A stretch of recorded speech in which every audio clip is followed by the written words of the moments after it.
Séance du 19 janvier, donc deuxième partie. Dans la première, j'avais, vous vous en souvenez, je suppose, emprunté à Jean Giono le titre de son livre absolument extraordinaire, et je dirais pourquoi, à la fin de cette séance ou dans la prochaine, je le trouve extraordinaire. Ce titre, c'est Le poids du ciel. J'avais emprunté donc ce titre pour essayer d'exprimer cette idée que j'ai développée que le ciel, que la science astronomique a éliminé complètement de son horizon comme concept pertinent. Il n'y a pas pour les astronomes, au sens propre, d'objets qui soient le ciel, comme les étoiles, les planètes, les nébuleuses et les galaxies sont des objets. Et pourtant, j'avais essayé de le montrer, le ciel conserve, par-delà toute la connaissance que nous livre cette science astronomique, sa réalité de partie intégrante, d'éléments, de composantes essentielles de notre monde vécu. Je l'avais dit, je crois que j'avais utilisé cette expression, le ciel n'est pas plus soluble dans la science que ne l'est l'arche originelle Terre, dont Husserl nous explique qu'elle ne se meut pas. Et donc, que nous rêvions face aux nuages, que nous réglions nos activités humaines sur le cours du soleil, que nous contemplions la lente et majestueuse rotation de la voûte céleste au-dessus de nos têtes, eh bien, le ciel continue d'être offert aux habitants de la Terre immobiles comme le spectacle lui-même immobile en tant que spectacle des mouvements dont le ciel est fait pour nous. Ces mouvements qui ont leur réalité, une réalité tout autre que celle des mouvements dont nous parle la science, qui sont les mouvements des objets astronomiques, notamment les mouvements de rotation de certains de ces objets autour d'autres objets ou sur eux-mêmes, comme notre Terre et comme par exemple la galaxie dont nous faisons partie. Alors, je vais maintenant, pour terminer et pour clore cette longue, peut-être trop longue, j'espère que non, réflexion sur l'apport de la phénoménologie husserlienne au concept de monde, je vais essayer de me poser la question de savoir comment il faut répondre à la question, comment il faut affronter le problème devant lequel nous a placé Husserl. Et j'intitule donc la partie qui s'ouvre maintenant, et sans doute cela introduit-il, mais je n'ai pas encore rectifié le plan sur mon blog, sans doute cela introduit-il une modification dans votre plan. J'intitule cette partie qui est sur mon papier 3.4.6.7, 3.4.6.7, je l'intitule « Faudra-t-il, devrons-nous ressusciter la métaphysique ?» Alors je l'ai expliqué, Husserl est convaincu que les événements dont il est le témoin, les événements historiques dont il est le témoin à la fin de sa vie, et qui sont pour lui l'objet d'une extrême souffrance et même d'un profond désespoir, ces événements sont à ses yeux le symptôme de ce qu'il appelle une crise de l'humanité européenne. Et crise de l'humanité européenne, c'est presque synonyme pour Husserl de crise de l'humanité tout court. Pourquoi ? Parce que aux yeux de Husserl, et évidemment c'est l'un des aspects certainement les plus surprenants, les plus discutables, on va dire, des conclusions auxquelles il parvient, pour Husserl, l'Europe représente non pas simplement une partie de l'humanité, une certaine configuration historique parmi d'autres qu'a connue l'humanité. L'Europe représente la destination finale ultime de l'humanité. Il y a chez Husserl un européocentrisme indiscutable, mais quand je parle d'européocentrisme de Husserl, je parle de la nature même de sa philosophie, de ses conclusions, des conclusions de la philosophie de Husserl. Je ne parle pas d'un préjugé husserlien. lorsqu'on parle de ceci ou cela, centrisme, ethnocentrisme, anthropocentrisme, en général, on parle de préjugés dont il serait préférable que ceux qui les ont se défassent. Alors il est possible, il est tout à fait possible, et on peut très bien défendre l'idée que l'européocentrisme de Husserl tienne à des préjugés dont était victime la personne de Husserl, l'esprit particulier de Husserl. C'est tout à fait possible et cela a été bien sûr défendu. Mais lorsque je parle d'européocentrisme, j'évoque, si vous voulez, une thèse philosophique fondamentale à laquelle on peut chercher toutes les explications qu'on veut, y compris des explications psychologiques, sociologiques ou que sais-je encore, et on peut parvenir à cette conclusion que Husserl était habité d'un préjugé européocentriste qui a déterminé la figure de sa philosophie.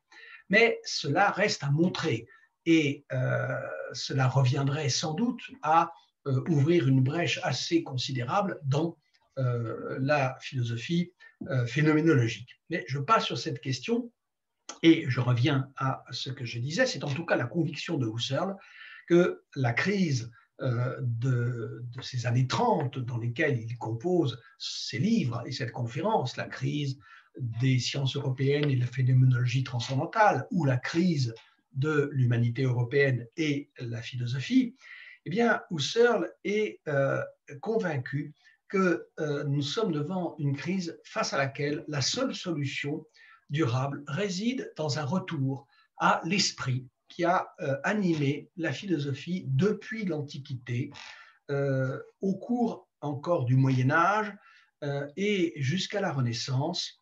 Conviction, je cite Husserl, qu'un édifice unique, il s'agit bien sûr d'un édifice intellectuel, qu'un édifice unique en perpétuelle construction à travers l'infinité des générations, l'édifice des vérités définitives, théoriquement liées entre elles, devait donner la réponse à tous les problèmes imaginables, que ce soit les problèmes de fait ou les problèmes de raison, les problèmes de la temporalité ou les problèmes de l'éternité.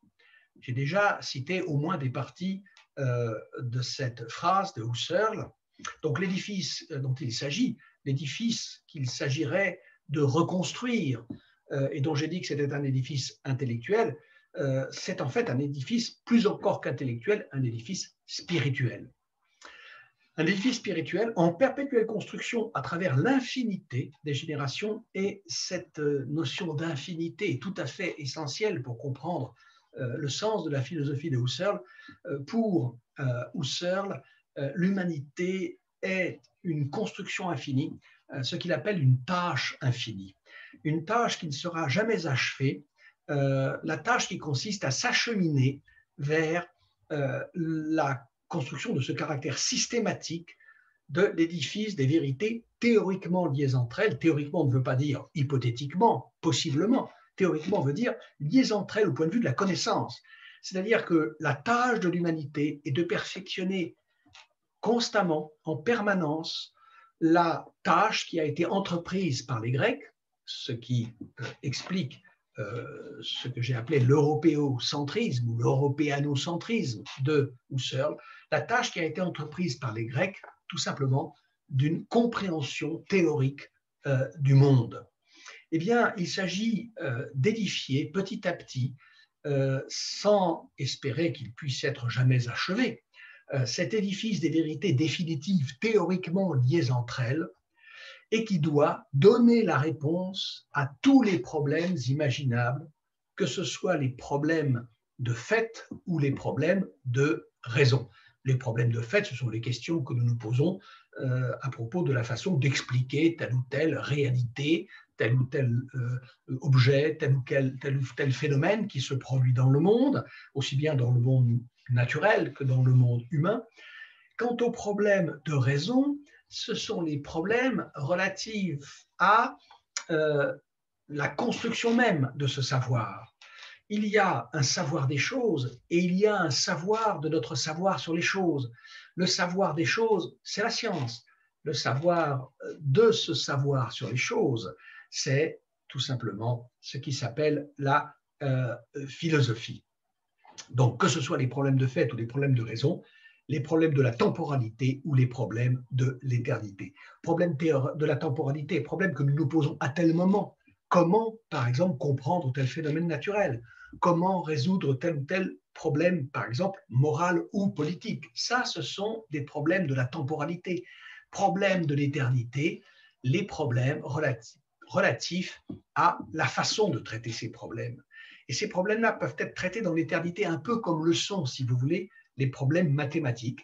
Un problème mathématique se traite dans l'éternité et non pas dans le temps, au sens où nous ne pouvons pas imaginer, par exemple, qu'un problème que nous nous posons relativement aux propriétés, je ne sais pas, du cercle, par exemple, ou des nombres premiers, que ce problème puisse trouver une solution qui va changer avec le temps qui passe.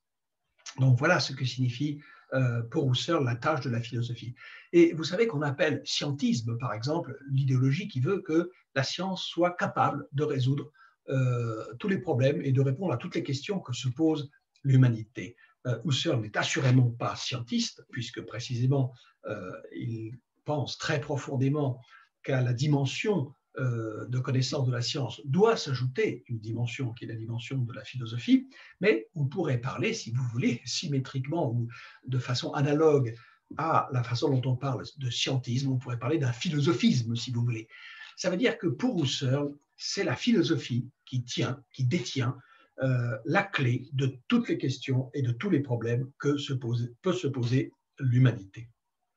Et donc la crise ne sera conjurée au yeux de Husserl qu'au prix d'un retour à ce qu'il appelle la forme philosophique de l'existence.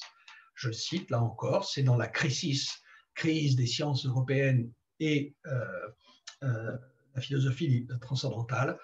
C'est dans le chapitre 1, au paragraphe 3, qu'il dit que la crise ne sera conjurée, je cite, qu'au prix d'un retour à la forme philosophique de l'existence, c'est-à-dire le fait de se donner librement à soi-même, sa vie durant, une règle tirée de la pure raison, tirée de la philosophie. Il convient de donner une nouvelle figure à partir de la libre raison, à partir des vues théoriques d'une philosophie universelle, non seulement à soi-même, éthiquement voulons dire relativement à sa propre conduite, non seulement à soi-même, éthiquement, mais à l'ensemble du monde humain ambiant, à l'existence politique et sociale de l'humanité. Voilà, la philosophie, c'est la clé de la politique, c'est la clé de tous les problèmes que pose notre vie sociale. Et ceci, donc, atteste une ambition qui a, je cite encore Husserl, le sens d'une science omni-englobante, et cette science omni-englobante, c'est la philosophie.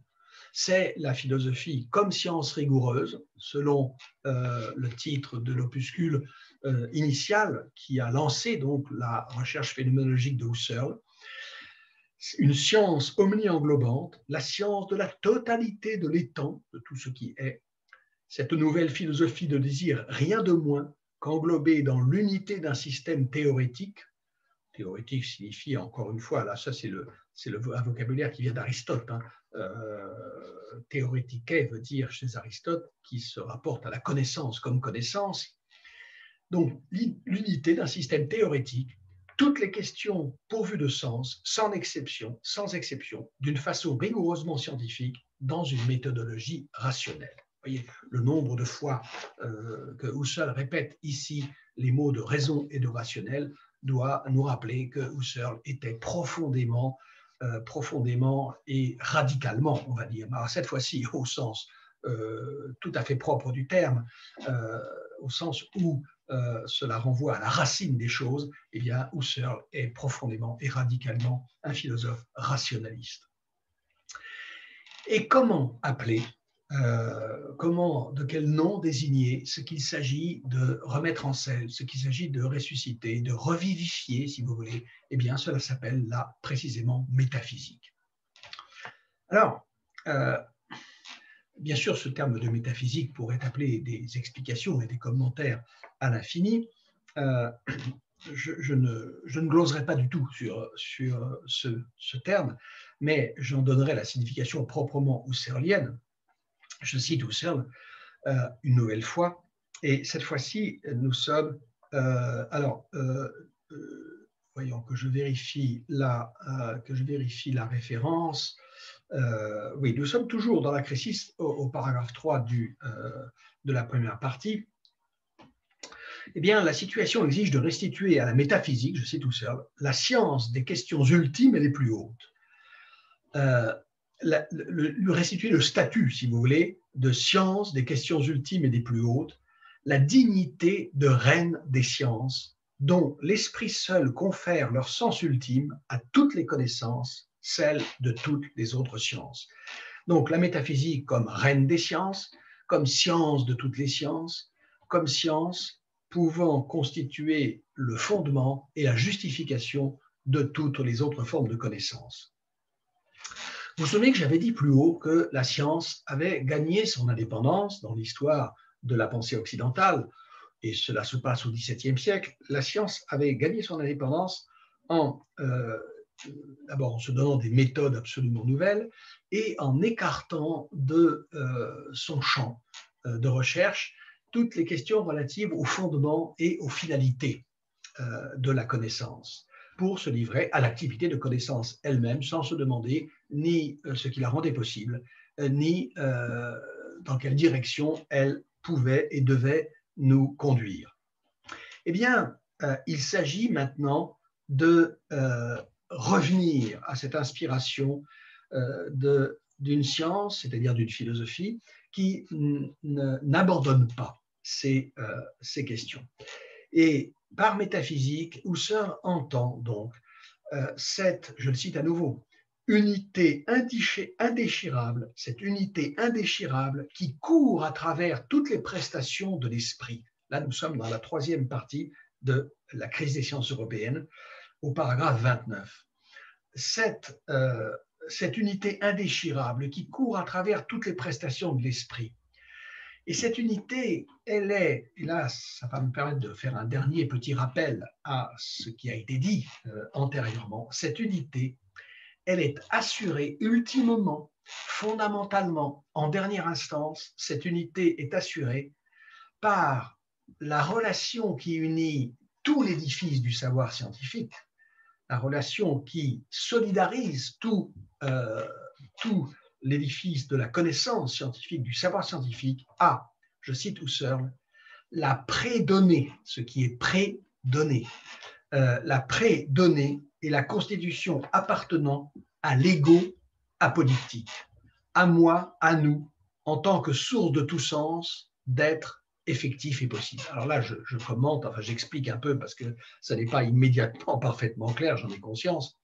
L'unité, donc, l'unité indéchirable qui court à travers toutes les prestations de l'esprit, depuis la philosophie phénoménologique qui va avoir la fonction, la mission de fonder tout cela, jusque aux connaissances de fait les plus anodines, les plus partielles, les plus particulières, eh bien, cette unité, elle est assurée par le lien compréhensible, intelligible, rationnel, qui unit l'ensemble de tout ce savoir à cette prédonnée, c'est-à-dire cette donnée fondamentale, cette donnée qui précède toutes les autres et qui est la constitution appartenant à l'ego apodictique. Alors l'ego, c'est le moi, c'est-à-dire que c'est du moi que tout parle, c'est du moi que tout part, c'est-à-dire de ce moi qui explore d'abord le monde phénoménal qui est le sien, puisqu'il n'y a de monde que par la vision que j'en ai,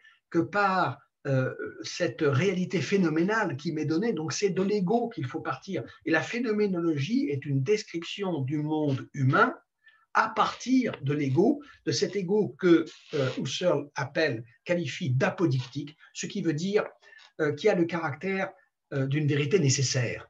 Nécessaire, ce qui ne peut pas ne pas être. Apodictique, c'est un terme qui vient du grec, terme alors tout à fait spécifique à la philosophie, terme technique de la philosophie, qui vient du grec apodaixis, qui signifie démonstration. La démonstration, c'est la procédure intellectuelle qui confère à une vérité le caractère de la nécessité, de vérité nécessaire. Ce que je constate n'a pas le caractère d'une vérité nécessaire. Ce que je vois, ce que je touche, si je dis par exemple c'est chaud, si je dis par exemple c'est grand, ou si je dis c'est beau, même, ou c'est juste, ou c'est bien, je ne profère pas une vérité nécessaire tant que je n'en ai pas fourni la démonstration. C'est un constat, c'est un fait, si vous voulez. Un fait s'impose, mais il n'a pas le caractère de la nécessité, il a le caractère opposé de la contingence. Un fait est contingent. Il se donne comme ça, il tombe sous le sens, si vous voulez, sous les 5 sens, mais il ne s'impose pas de façon nécessaire. En revanche, une propriété que j'ai démontrée de n'importe quel objet mathématique s'impose de façon absolument nécessaire. Par exemple, moi je ne sais pas, cette propriété qui veut que dans un triangle, le plus grand angle soit toujours opposé au plus grand côté, ça se démontre, c'est une propriété nécessaire du triangle. Eh bien, l'ego a ce caractère de la nécessité au sens où tout en part, tout s'enracine en lui, qu'il n'y a rien de plus fondamental, qu'il n'y a rien, si vous voulez, qui le précède, tout part de ce moi que je suis et dont je dois construire l'analyse pour dégager en particulier à partir de ce moi la certitude que je peux avoir de l'existence d'un monde extérieur, la certitude que je peux avoir de l'existence d'un, en particulier, d'autres moi que le mien. Ceux qui avaient suivi mon commentaire des 3 dialogues entre Hylas et Philonous de Berkeley se souviennent que cette assurance, cette garantie qu'il y a hors de moi, qui est la réalité première, autre chose que moi, un monde extérieur, qu'il y a d'autres moi que le mien, eh bien cette garantie, elle m'est donnée par Dieu chez Berkeley. Eh bien, chez Husserl, ce n'est pas du tout le cas. Chez Husserl, la quête de cette extériorité, elle passe par une démarche qui est exactement celle qu'exposent les méditations cartésiennes. Que cette démarche est aboutie, Husserl reconnaît lui-même que non. Et finalement, il sera amené à la fin de sa vie à reconnaître qu'il ne dispose pas des moyens, à partir de cet ego apodictique, de reconduire à l'extériorité, si vous voulez, du monde, des autres moi de façon parfaitement, intégralement satisfaisante. Mais cet échec que j'ai déjà évoqué est une autre histoire. Ce qu'il s'agit de faire, c'est donc de rendre à la métaphysique, de restituer à la philosophie sa dimension métaphysique et de la rendre capable d'assumer ce rôle de fondement. C'est un fait, je l'avais dit, qu'aux yeux même de Husserl, la tentative n'est pas parvenue à son terme et que le projet phénoménologique a avorté. Alors, est-ce à dire que finalement nous soyons demeurés et que nous demeurions encore aujourd'hui dépourvus de solution au problème qu'avait posé le père fondateur de la phénoménologie, Husserl lui-même. Je rappelle que pour Husserl, tout le mal vient du fait que nous vivons intellectuellement, culturellement, spirituellement sous le règne de ce qu'il appelle naturalisme et que j'avais défini, dont je rappelle la définition. Le naturalisme est cette conception qui veut que tout dans la réalité, tout ce qui est physique, mais aussi tout ce qui est mental, tout ce qui est intellectuel, tout ce qui est spirituel, obéissent à la logique qui est celle de la nature, à savoir de la nécessité causale. Ce qui veut dire que pour un naturaliste, je l'avais dit, bien sûr, tout dans la nature se produit selon la nécessité causale, il n'y a pas de miracle, si vous voulez, mais cela veut dire aussi, par exemple, que dans le monde de l'esprit, eh bien, dans ce monde de l'esprit, tout également répond à cette même nécessité et que par conséquent, au fond, une pensée humaine, un jugement humain, qu'il s'agisse d'un jugement sur les choses, qu'il s'agisse d'un jugement de fait ou d'un jugement de valeur, tout a le même statut qu'un phénomène naturel, c'est-à-dire par exemple, je ne sais pas moi, une averse, un coup de tonnerre, une épidémie ou quelque chose de cet ordre. Un naturaliste dirait par exemple que, au fond, si je parle avec vous et que j'arrive à vous convaincre de la vérité de la thèse que je défends, eh bien, au fond, les modalités selon lesquelles s'effectue le passage de ma certitude à la vôtre sont fondamentalement non différentes des modalités qui président à ce phénomène qui a lieu si je vous transmets, par exemple, une maladie, par exemple, une maladie. Ce qui ne laisse pas de poser, évidemment, vous vous en doutez, de très grands problèmes. Bien, quand je dis que ça pose de très grands problèmes, je ne dis pas que c'est faux. Pour tout vous dire et pour vous faire des confidences, ma préférence spontanée en philosophie irait, enfin spontanée, non pas tout à fait, parce qu'elle est aussi assez réfléchie, ça fait quand même 40 ans que je m'intéresse à ces questions, ma préférence irait spontanément, disons, elle irait tout compte fait au naturalisme.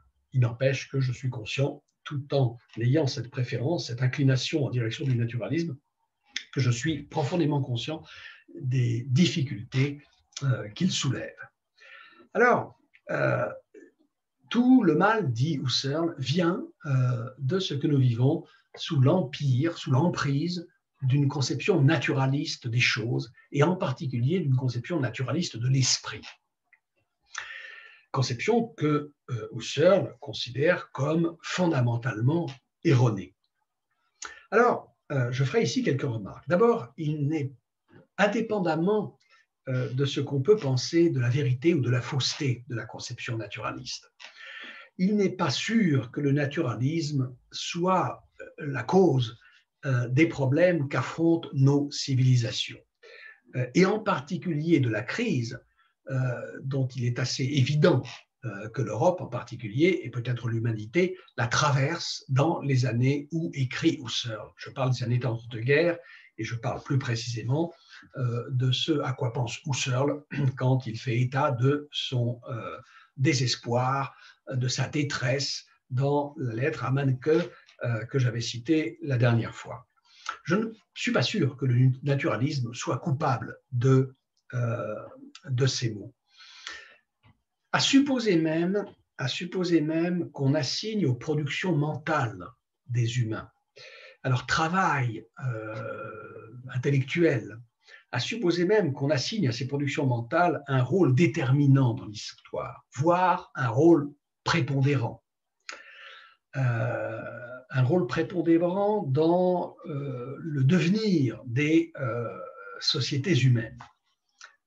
En supposant par exemple qu'on adopte une attitude opposée à celle des marxistes qui, eux, considèrent que ce sont plutôt les facteurs matériels, ceux qui sont liés à la production matérielle des biens d'existence, qui jouent le rôle fondamental dans l'histoire humaine. Eh bien, à supposer qu'on prenne une position idéaliste, si vous voulez, et qu'on soit d'accord avec Auguste Comte qui disait « ce sont les idées qui mènent le monde ». Il ne le disait pas contre Marx, puisqu'il le disait avant Marx, mais c'est typiquement une thèse, si vous voulez, anti-marxiste ou anti-marxienne. Eh bien, même si l'on suppose que les facteurs spirituels, les facteurs culturels ont le rôle déterminant dans le devenir des sociétés humaines, je pense que c'est quand même assigner un rôle excessif, un rôle démesurément grand à la philosophie, que de la regarder comme constituant le fondement d'une époque, et donc comme devant assumer la responsabilité d'expliquer les différents aspects, non seulement spirituels, mais même, je dirais, sociaux, politiques, matériels, techniques de cette époque. Husserl appartient à cette catégorie de philosophes qui se font une idée, on va dire, héroïque de la philosophie. L'idée que la philosophie est une très grande chose et à ce point grande et importante et fondamentale qu'elle serait au fondement de nos organisations sociales et qu'elle pourrait pleinement en rendre compte. Et je pense que c'est nourrir une conception encore plus démesurée de la philosophie que d'imaginer qu'elle pourrait porter en elle la solution des problèmes que se pose une époque. Or, c'est ce que fait Husserl, qui voit dans la philosophie la clé non seulement des problèmes que se pose son époque, mais la clé de tous les problèmes que peut se poser, nous l'avions vu, problèmes aussi bien temporels qu'éternels, que peut se poser l'humanité en tant que telle. Alors, par ailleurs, je ne crois pas que notre époque soit vraiment sous l'empire ou sous l'emprise de cette philosophie, de cette conception qu'on appelle naturalisme. Il est vrai qu'aujourd'hui, le naturalisme, tel que je viens d'en rappeler la définition précédemment, le naturalisme a acquis, je dirais, une forte légitimité dans le paysage philosophique. Il a acquis, on va dire, droit de cité, et nous ne sommes plus au temps où il suffisait de citer le nom de Spinoza, ou même sans le citer, de produire des thèses qui ressemblaient à des thèses spinozistes. Nous ne sommes plus au temps où cela suffisait pour vous faire exclure de la communauté philosophique, de la République des lettres, et à vous faire regarder comme un personnage non seulement indésirable, mais même tout à fait détestable. Aujourd'hui, vous savez que, bon, je l'ai dit, des grands philosophes comme Malebranche, comme Leibniz et d'autres ont dû, soit contemporains de Spinoza, soit plus tardifs, ont dû non seulement ne jamais pratiquement citer son nom ou ne le citer que très défavorablement, mais ont même dû eux-mêmes se défendre de l'accusation de spinozisme et prendre beaucoup de soin à montrer que certaines thèses qui pouvaient être suspectées d'être plus ou moins apparentées à du spinozisme, eh bien, n'avaient rien à voir avec la philosophie de Spinoza. Donc le spinozisme aujourd'hui a acquis le droit de citer, il est pris au sérieux puisqu'il est discuté. Il a proposé de nombreux développements en matière, par exemple, de philosophie de l'esprit, de philosophie de la connaissance, d'éthique, ou par exemple de théorie de la religion. Malgré cela, je ne suis pas du tout sûr que le naturalisme puisse être considéré aujourd'hui comme ayant une part prépondérante dans ce qu'on pourrait appeler l'esprit de notre époque, où il est pourtant aujourd'hui beaucoup plus présent qu'au temps de Husserl.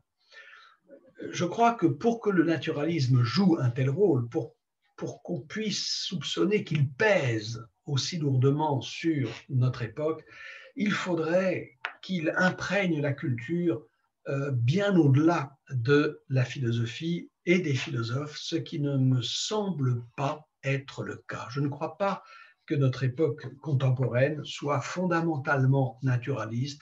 Elle me paraît au contraire orientée dans de toute autre direction. Elle est encore, je dirais le mot de façon très, très, très simple, elle est encore beaucoup trop religieuse aujourd'hui. Même si nous avons assisté, même si nous finissons d'assister en Occident, en Europe occidentale, à l'effondrement des religions révélées, ça y est, je dirais, l'affaire est entendue, l'affaire est classée, la messe est dite. J'ai envie de dire, nous avons assisté à l'effondrement, en particulier de la religion catholique dans l'Europe occidentale. Il y a des soubresauts et elle se porte encore, je dirais, assez bien, ce qui n'est pas plus mal par certains aspects, parce que ce qui pourrait aujourd'hui s'y substituer, ce qui réclame ardemment la place laissée vacante, n'est pas forcément toujours plus intéressant, plus sain que ces religions monothéistes. Bon, mais enfin, je passe sur cette question. Je ne crois pas que notre époque soit fondamentalement naturaliste. Je crois que nous résistons et que nous résisterons encore assez longtemps au naturalisme, ne serait-ce qu'en raison des objections auxquelles je viens de faire allusion en faisant état des résistances qu'il peut susciter. Du reste, même ceux qui aujourd'hui, comme moi, parce que c'est mon cas, nourrissent une grande sympathie philosophique pour le courant naturaliste et qui fondent quelques espoirs dans le projet de naturalisation, eh bien, même ceux-là doivent d'abord être conscients des réticences extrêmement puissantes auxquelles ils donnent lieu. Ils doivent même être prêts à encaisser le coup qui leur serait asséné si, par exemple, il était possible de démontrer sa fausseté. Le plus probable est que le naturalisme finisse, comme tous les grands courants philosophiques, non pas à se voir convaincu de fausseté, mais plutôt à se voir rangé parmi les grandes options philosophiques dont il sera à jamais impossible d'établir de façon définitive la vérité ou la fausseté. Ce qui ne signifie pas qu'il ne sera pas de plus en plus possible, je dirais, de regarder telle ou telle option philosophique comme plus vraisemblable, plus probablement vraie qu'une autre. Alors,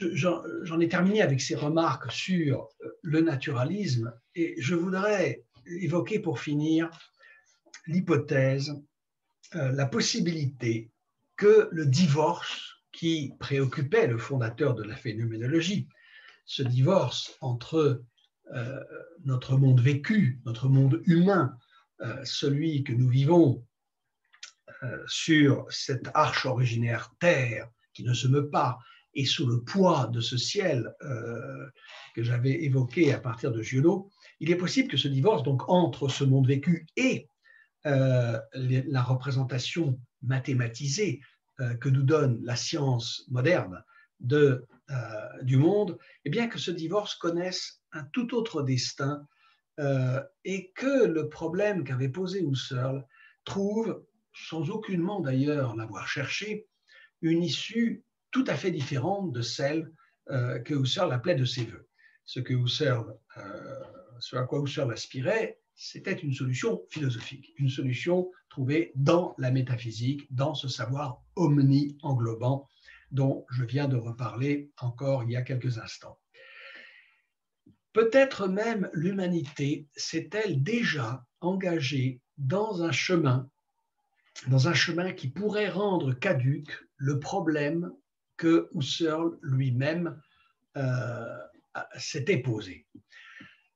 Ce que je veux dire, c'est que ce qui arrive dans l'histoire spirituelle, dans l'histoire intellectuelle, dans l'histoire des pensées humaines, c'est bien souvent, comme dans l'histoire sociale, comme dans l'histoire politique de l'humanité, c'est bien quelque chose qui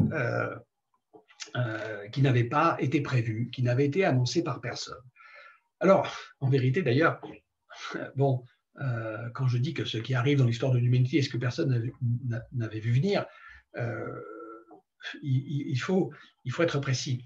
Ce qui est intéressant, c'est de constater que quand, a posteriori, on se retourne